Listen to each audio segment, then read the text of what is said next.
In this episode of Sailing Dark Angel, we hike across Docking Island in search of Bobins Bath on a hidden beach that feels like our own private island. With caves to explore, dramatic rock formations, and zero crowds, it's well worth the trek. Then it's back to reality and barnacles, with some underwater hull scraping powered by a borrowed Blu3 Nomad. If you like our videos, please smash that like button and don't forget to subscribe and ring the bell. It's free for you and really helps our channel.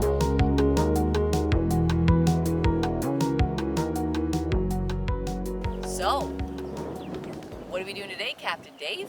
Nothing. I didn't do nothing. It's not my fault. I didn't do anything. Nothing. Liar. Yeah, I'm lying. We got off the boat. There we go. Which means Lisa's off the chain. It feels so nice See, to have that off. You were right. I know you're spending too much time in civilization when you automatically put a top on. Yeah. Well, on the boat we have all of the sunscreens down because we have people zipping by all the freaking time. And some of them even have cameras on the way by. Somebody did today. What? So, good thing I was dressed. We got off the boat. We're out and about. And we're going to go do some exploring. And we're going to see if we can find Bobins Bath. It's a thing. See if we can get there from here. With the time we've spent in the Bahamas, I've become an expert at tracking trails and learning the ways to get through all these mangroves and stuff to get like way up through these hills. What you do is you can see kind of footprints from where people have done it before. And if you keep your eyes peeled, you can see signs that might mark the passage. People getting extra shoes just to hang them. I don't know. Like for real, like where are you finding this? I think this is just a special kind of Bahamas tree that grows here. It's a flip-flop tree? It's a flip-flop tree. Actually, flick-flop. Flick-flop? Yeah, flick-flop, because you say flick because it flicks sand everywhere. So it's a flick-flop. It's a flick-flop tree. There you go. A genuine Bahamas flick-flop tree.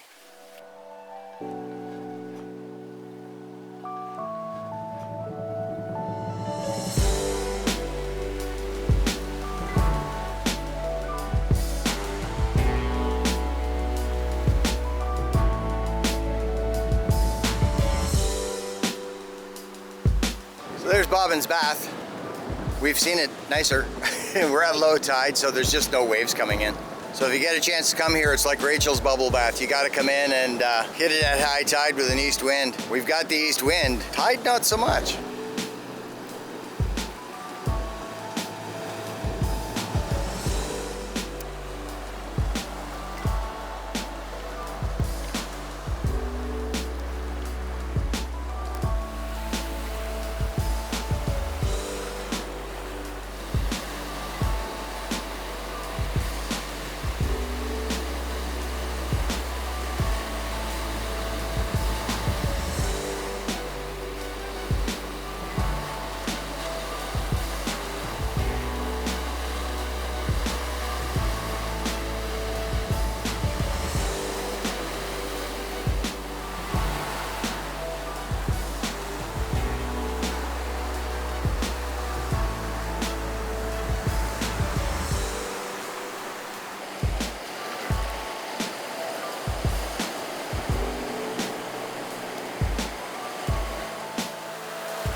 So from what we understand, these things here are some kind of a mollusk.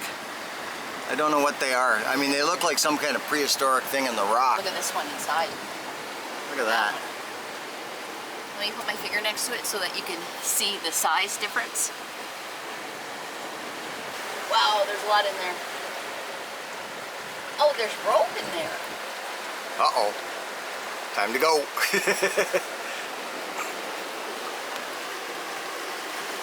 You see it? If you're looking for some kind of a weird deep cave like science fiction-y movie, that'd be great for a forced perspective shot.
That imp kept her tail right on the beach, just like I set her up.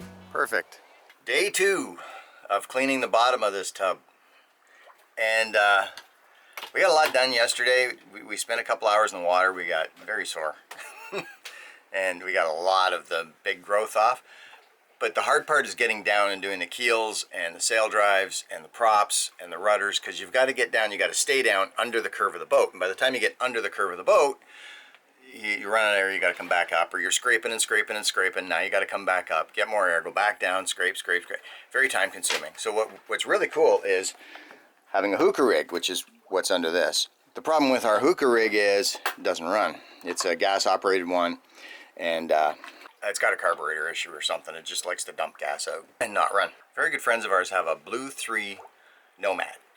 Now this is not a paid endorsement. We don't own this. It was not gifted to us. It was not given to us. This is just a loaner for a day from our very good friends. And this Blu3 Nomad is freaking amazing. This thing here, the power supply and the air compressor floats as it is. There's no big float rig. It's got your dive flag on it. It's got the regulator with a harness to help keep it all in place, and you just kind of tow it around with you and scrape. I'm not sure if I'll be wearing it today because I'm giving Lisa a shot to wear it first because she hasn't done this kind of stuff. I'm very nervous. And I think she's very nervous. I think she's gonna like it enough that she's not gonna want to give it to me. So we're good for close to an hour on this battery, which is not quite a full charge. It's got 3 or 4 minutes on it. We've got a fully charged battery. I mean, this thing is really cool.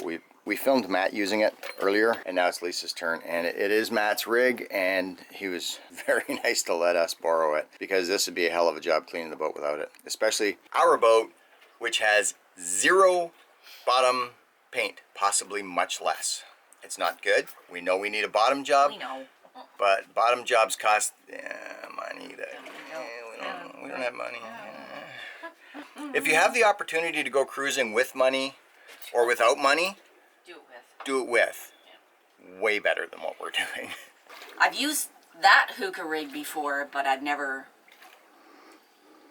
for extended period of time, I've never done it. So I'm a little nervous, and of course Dave's going to be down there to make sure that I don't drown. And the good news is he used to be a dive instructor, so I have that going for me. I'm a very good swimmer, but this isn't swimming. This isn't swimming. This is sinking. This is sinking with style. Water's about 7.5 feet deep, so we figure even at like 5 foot, pretty much fuck all. Hey. Lisa will be able to reach the props and the rudders and all that kind of stuff as they hang down, because they drop us like 3.5 feet. So that's the bottom of the keels and all that. And of course I'll be down there scraping as well, because even after a couple hours there's a lot of stuff we missed. Again, we don't have any bottom paint left, so we're scraping like this. The growth attaches really, really tight to your boat when you don't have bottom paint, and we desperately need it, but desperately need the funds that would allow us to do it too. Anyway, it's gorgeous here. Most of the boats have taken off and the water's insanely clear, which also means there's probably not a lot of current, which could be fun swimming around in clouds of our own scrapings like we were yesterday. Are you ready? I am ready, Freddie. All right, let's do this. Let's do this. Man, your sand shoes got a hole in them. That sucks.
So what'd you think of using that? It was fun. It was fun for the first 10 minutes, and then I got to work. It was work. Bottoms are really bad. Yeah. I'll go next and do the props and the sail drives. So yeah, it was quite interesting breathing through the reg, and I just was concentrating on cleaning, and my breath came naturally. It wasn't a struggle.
So our zincs are good, the props are clean, cleanish.